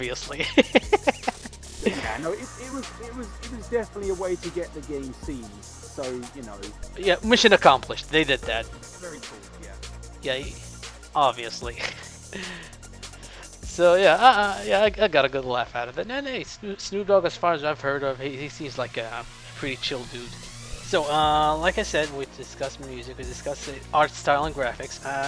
Like I said, personally, I think the Reignited Trilogy, for the most part, did that great. For the voice acting, most of the casts of those games of the Reignited Trilogy are new, except for two. Tom Kenny as Spyro. It was like I said, he was the voice of Spyro starting from Spyro 2 up until Enter the Dragonfly. He reprises his role as Spyro in this game and the Reignited Trilogy. And Greg Berger, who's the voice actor for Ripto, the main antagonist of Spyro 2, who they brought up to. Everyone else. Yeah, everyone else new. Original. Yeah, okay. Almost everyone else is new except for Tom Kenny and Greg Berger. Because I had no idea Tom Kenny was even in the originals. No, he wasn't in the original. No, in the original, sorry. I didn't even know Tom Kenny was in this game. Yes. Because all I associate Tom Kenny with is, well... Actually, no, it's not so much SpongeBob now, it's more so Heifer from Rocco. Ah. If you listen to him, he's a very flexible actor. In fact, you kind of have to be a man. Yeah, if I... All I associate him with is the SpongeBob voice. Oh, because if I'm not mistaken, he also voices two more characters in the Spyro games. He also voices the NPCs from the Spyro 2, what is the level? Hurricos, where he kind of sounds like SpongeBob, but more monotone. Oh man, actually... And he's also the... Yeah, and he also voices the Professor. He's a side character from Spyro 2, and he also appears late in the Year of the Dragon. Oh wait, is the Professor a mole? Is he a mole? Yes. All I associate that Professor guy with is from, again, Hero's Tale. Because he had like a nephew called Blake who... Yeah, and yeah. I didn't know he was from any earlier games. Yeah, he first appeared in Spyro 2. Right. I don't think he was Tom Kenny in No, Hero's Tale. no. Yeah, no. Well, no, it's funny with Tom Kenny because the Patchy the Pirate voice is very similar to his Penguin from the Arkham games, and people were like, slight side topic there, but people thought his British accent sounded Australian. I think I think he was aiming for more what's the word? Cockney, yeah. Yeah, because people said it sounded Australian, whereas it sounded to me more like Patchy the Pirate. So I was expecting the penguin to say, unbaked cookie. Yeah, but no, it's pretty cool the fact he's now Spyro, and it seems to suit him perfectly. Yeah, his performance in the Reignited is slightly different from the originals, but if you focus, if you pay attention, you could tell it's him. It's him, because he 20 years have passed since last time he voiced the character, and the voice direction is not obviously the voice director is not the same, so, but you can tell it's him. You can't just rip the old files and then. Yeah, you can't do that. No, new delivery is required, and it's actually kind of. And he sounds slightly less cheesy and then Reignited than in the originals. Do they go line for line? 98%. Adding some variety. 98%. Like, there's a couple lines they tweak, but for the most part, they're word for word. So it's not like a Conquer Live and Reloaded sort of thing, where they mostly do it the same, but then there's like a surprise, a twist. I think for the Spyro 1, for the dragons, they like 1 or 2 or 3 dragons that say a slightly different line from the original. But yeah, for the most part, they stick to word for word. Like, you rarely hear something new. So if you're familiar with the originals, you'll recognize a lot of those lines in the Reignited Trilogy. Okay. So yeah, I think the voice acting is pretty much good, especially the guy who does the voice for Moneybags. Because in the original second game, he was in the original Spyro 2 and 3, he was voiced by 2 voice actors, and they don't sound the same at all. Yeah, I know that video games aren't immune, at least any form of media isn't immune. Sorry. Immune to what? Immune to like switching voices all the time, but for some reason with platformers it really sticks out sometimes. Yeah. Sly Cooper series was very infamous for like switching every single voice main voice. Ah, okay, that's lame. For some reason I think they did something where I'm not entirely sure. I'm gonna actually have to check IMDb or whatever. But apparently there was like voices from the first game different, and then 2 and 3 were mostly the same, but sort of a weird mix, and then 4, I don't know who they cast. Oh, okay, that's yeah. To me, to me at the time, they sounded pretty similar. But I think if I put them side by side, you could tell. I could probably tell.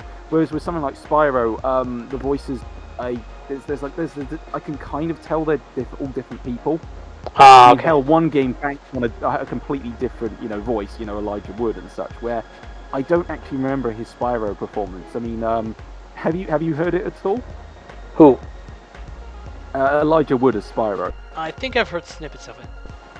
Because the thing is, it just sounds like Elijah Wood. Whereas if you get a Tom Kenny, that's Spyro. Yeah. It's just like that. Whereas if you soloed out a voice clip of Elijah Wood as Spyro, you probably just assume it was from another film of his. Yeah.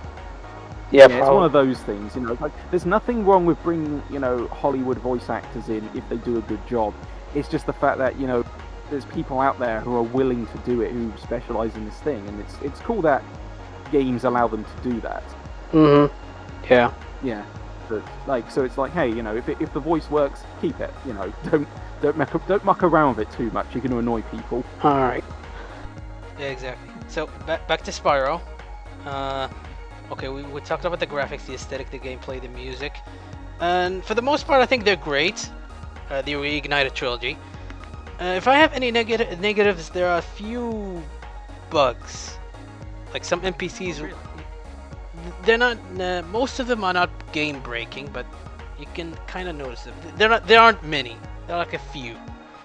Like for example, pop in. Okay, characters that sometimes after you do a task, they stay there, but then they disappear suddenly. but nothing game-breaking. So they don't even fade out or disappear, and there's no like effect if they disappear, really, is there? Yeah, yeah. Sometimes, you know. Sometimes it's not too often, you know. I think with a game as visually sumptuous as that, it's probably a lot more noticeable. Because if you look at another game that's a little more drab, then popping is kind of expected. I think with a game so bright and colourful that, you know, any sort of minor flaw is like major all of a sudden. Yeah. Yeah. No, it's just, I mean, as I've looked at the game and it looks fine. I mean, I know it's on the Switch. Yes, it's available on PS4, Switch, and Xbox One and PC. Yeah, because unlike Crash, it was PS4 and Xbox One, I think, at the same time. Was it? Am I right? Yes, yes. Okay, good. Okay. I know it was PC and Switch later. Yes. Yeah. In fact, there's something related to this that I kind of want to mention. Yeah. About how the game was distributed. Yes. Yeah, I'm okay. The thing is that the reason I haven't played it yet, and I'm still kind of holding off of it. I might end up just borrowing a friend's copy. To be fair, it's because on this big, thick 50GB Blu-ray disc. Yes. They only managed to fit one game, and you had to download 2 and 3. That annoyed me. That annoys me to the core still. Yeah. I don't know how you feel. Yeah, I get it. I totally get it.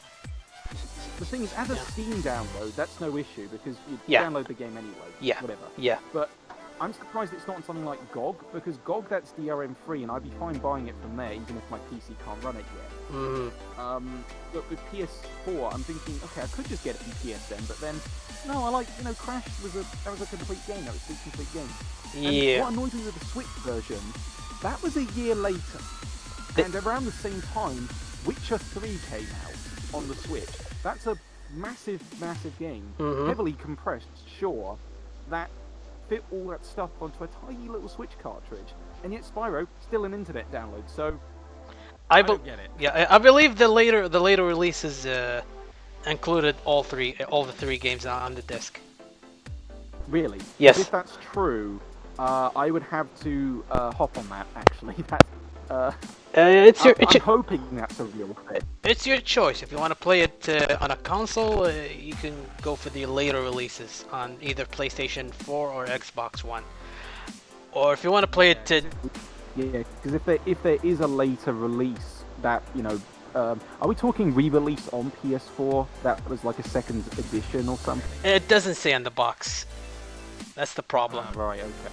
I'll have to look around, but hey, if something like that exists out there, yes please. Yeah. Crash actually, where they included some extra stuff on like a PS4 version. For the PS4 version. I'll shop around. Yeah, well. Yeah, they had like a second print where it had like a yellow banner saying extra stuff included. Yeah, and I didn't know that was a thing. I mean, that was standard on the Xbox One and Switch versions. You know, they have the yellow banner there by default. Whereas the PS4 Yes. Yeah. But with Spyro, it was all, since it was like multi-format and 2, and then that year's wait, and I was like, oh, still let down. So yeah. A second print like that exists where all three are together. Oh yes, but yeah, I'll do my research. The only if you're gonna aim to play them digitally, I recommend the PC version because aside from because they're on at 60 FPS on PC, you can switch between but I heard there were a few bugs, like some obstacles won't move if you're playing it on 60 FPS, so you have to switch to 30. I almost got it on PC via the Humble Bundle, but the thing is, I couldn't see myself spending that much on a game I couldn't play immediately. Yeah. So it was a good offer, but I feel I can wait myself because I tend to wait super long on a lot of games. You know, you name it, I've likely waited a year or two on it because you know new games are pricey and very rarely get anything. I think the last new game I got was Bayonetta 2 on the Wii U, so think about how long ago that was. 2014? 2014, yes. That was on... I only got it because it included Bayonetta 1. Same! That's my copy as well. On a disc. Yes. It it sucks that for the Switch version, one was a download code, and in Japan, it did get a cartridge, but only in a special edition that's like £300. Yeah, stupid. Yeah. Game distribution often sucks. I know, I feel it. I feel you. Yeah, I get. We'll go back to Spyro. Yeah, let's go back to Spyro.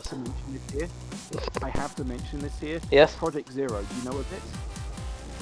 I think I've heard it before. Can you remind me what it is? Oh, wait. No, I get it. What is it called? The game with the camera? It's called in America something else. It's called Fatal Frame. Fatal Frame, yeah. I've heard it. Zero makes no sense as a title.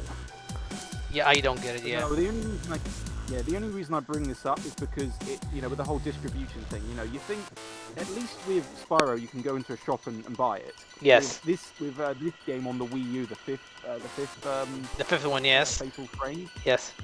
You had to either get it directly from Nintendo or Game UK, which I didn't know about until it was almost sold out. Physically. Are we talking physically?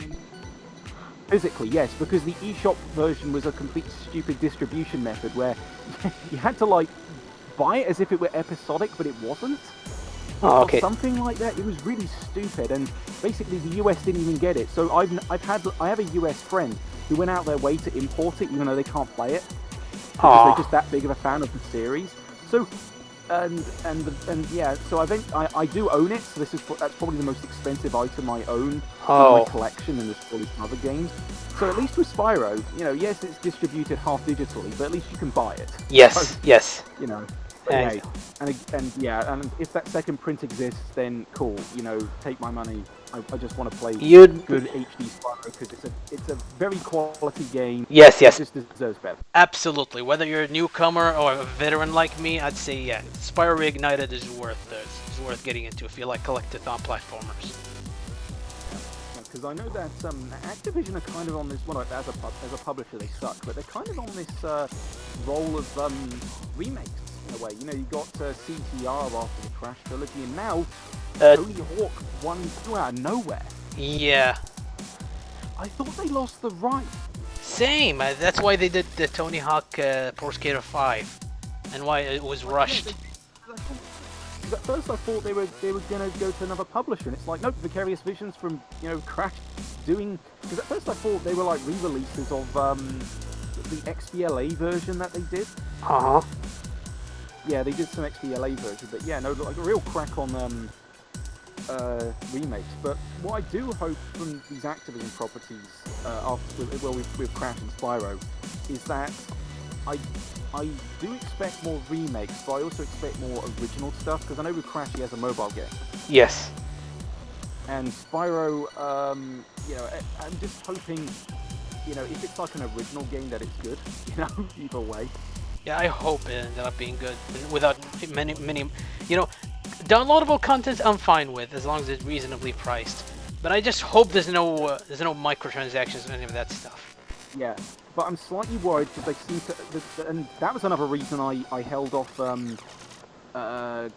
Crash Team Racing. Nitro Fueled, yeah. Nitro Fueled, yeah, because I played it.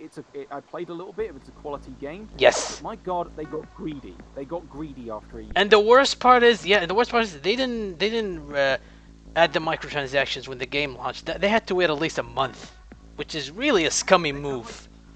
Scummy. And the fact is, okay, if they can do that for a racing game, what the fuck are they gonna do to a platformer? Oh God, I don't want to imagine. That would just be horrible, and that's why I'm slightly worried. Yet also, I want to see more done with the series. Just don't fuck it up. That's all I can say. Yeah, I hope. Yeah, same. Like you could do that with Call of Duty or whatever, but keep that shit away from Spyro and stuff. So crappy with Call of Duty, but Yeah. Just don't do it in any game in general. But hey, I know publishers have to make their money, but there's better ways. Just make good games. That sells. Exactly. Like look at the. I think FF7, the remake. Did that have any paid micro stuff? As far as I know, no, not that I've heard of. Oh, and actually, that brings me on to something. You know how that game is like 2 Blu-rays? Yeah. Okay, for like a brief moment in my mind, I was thinking, oh, if they do if Spyro was too big for one Blu-ray, are they gonna like ship a second version on with 2 Blu-rays? Oh. No, I mean that was my thought, thinking, okay, maybe the reason it's half download is because it's too big, and I'm thinking, I don't quite believe that. There's, just compress your files. I don't know how game development works, but again, Witcher 3 fit on a Switch cartridge. I'm sure it's possible. Yeah, perhaps. Maybe. Because I feel that a lot of modern games, they overcompensate with so many big files. Yeah, we'll fix it in patch. We'll fix it in the patch. That's their mentality nowadays. That's a problem. Yeah, I'll stop myself before I go. Yeah. We went on a lot of tangents. Even though it was semi-related. Oh, yeah, I get it, yeah. So, about the Spyro Reignited, as a veteran, I'd say if you're a newcomer, definitely worth checking out. If you're a newcomer, if you like collectathon platformers, also definitely worth checking. Even more than the Insane Trilogy, because with the Crash Insane Trilogy, these are, there's physics, there's physics-based platformers, And I think Vicarious Visions, they didn't quite nail it. You have to do some readjusting. That bridge stage, it was just evil. Yes. So. Stand it. Yeah, they didn't quite get it. And also hitboxes, they're not quite the same. For Spyro, I can say for the most part, they're indistinguishable. Yeah, I think it's because there was more familiarity with the property, even if it was Skylanders, from Toys for Bob. Yeah. I think they contacted Insomniac and they got assets of the original game. Hey, that's how you do it. You just ask, and then... Obviously. Yeah, just ask them. They're willing. It's like, hey, remember this old game you made? Hey, can we, use some of your assets? Sure, just check out the... That's how you do it instead of just not asking. Yeah. Because obviously... I know it's tricky sometimes. Yeah. So, yeah. If there's any benefit of playing this game on PC, it's 60 FPS and visuals. But expect some bugs. But other than more bugs than the console versions. But other than that, I'd say an easy recommendation. Definitely worth checking out if you like collectathon platformers. Absolutely, and it's probably one of the few games I'd play if I had a more powerful PC. But since I don't, PS4. You can't go wrong with a console version. No, honestly, I'm kind of indifferent to some frame rate. I just don't really notice it. But hey, I know, some people do, and that's. Yeah, I know you said before you can't tell between 60 and 30 FPS. I can't. Actually, smoother frame rates really startle me for some reason. I'm not used to seeing games super smooth. Yeah, it's mostly especially nowadays, and there aren't many that aims for 60 FPS. I mean, I'm a guy who hops between PS2 and PS4 constantly, then sometimes just wowed in both ways. So seeing a super smooth new game is wow, even. But yeah. So whenever you've played the originals or the classics or the Reignited version of the Spyro games, I'd like to know what do you think about it. I'd like to see your thoughts about them later. Absolutely, I'll definitely more likely finish Classic Spyro before I finish Classic Crash, because at least Classic Spyro has a proper save system. Yes. Like Crash 1, which kind of took me. That's the only reason I finished the Insane version of Crash 1. Yeah. It was easier. Yeah, whereas with I think and also because you have more freedom of movement in Spyro. Even Spyro 1, you have more freedom of movement in. Yes, you can select any level. You can, but have to do certain tasks to move on to the next hub worlds. Yeah. At least there's a checklist that'll let you know what you did. I assume. I think that was. Yes. Yeah, there was. Yeah, I think that's what helped me along. I wasn't stuck thinking, what do I do? Oh yeah. Then there's another one. Yeah, they're well crafted collectathon platformers. Yeah. So I think is that everything we've had to say about Spyro? Yeah, I think that's about it. That's pretty much that's about it. Cool. Okay. So I think we welcomed that with a few tangents. Yeah, with a few tangents here and there. We got sidetracked a lot. That's fine. To be honest, really, we had fun with this one. Anyway, I'm looking forward to, you know, if you're interested, you could become, you know, you can join a future episode perhaps. Yeah, absolutely. Yeah, I'll probably have slightly more interesting games to talk about by then, rather than X-Men Kitchen. And that's okay. I'll have to also see if there's any game worth talking about as well.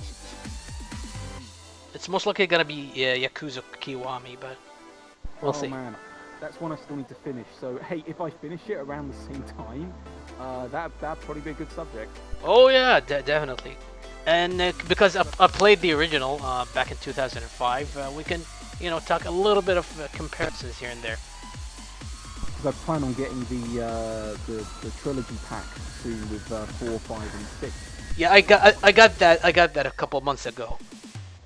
Yes, yeah, that's one I still need to get, and it's at a decent price now. So. Yeah, definitely. I checked. So I guess that's about it. Yeah, I guess that's about it for this episode of Backlog Banter. We had a lot of fun. And yeah, that's about it. I hope and maybe look, this is for the upcoming episodes. I'm gonna do something a little different. For the you know, for anyone listening to this, if you have any questions for me and my future guests about video game related stuff, feel free to leave them in the comments below, and we'll see if we can answer some of them. And yeah, that's about it. So with all that said, I believe we're gonna end this episode here awkwardly. I don't know how to sign off. So yeah, oh yeah. One last thing. Well, where we can find you on the internet? Oh, find me? Yeah. Okay, so my main Twitter is Meleemario720, as well as my main YouTube, while I occasionally make a new video. And I post drawings over on Twitter and Instagram via OtisBeardDraw. So that's where you'll find me, and that's yeah. So if I happen to do any Spyro art, that'll be on that thing at some point whenever I get. Oh sure, I'll let know. Sure, we'll check this out perhaps. So anyway, that's about it for this episode of Backlog Banter. And let's hope if I find something worth playing, and a guest also who's willing to make it to the future episode, well, we'll make another one. It's like I said, there's no stable schedule for this podcast. Whenever I feel like it, whenever there's something, we'll talk about it. So with all that said, that's me and my guest, Otis. Thank you for joining us, and no problem. Yeah, and until next time. Talk to you guys later. Bye. There you go.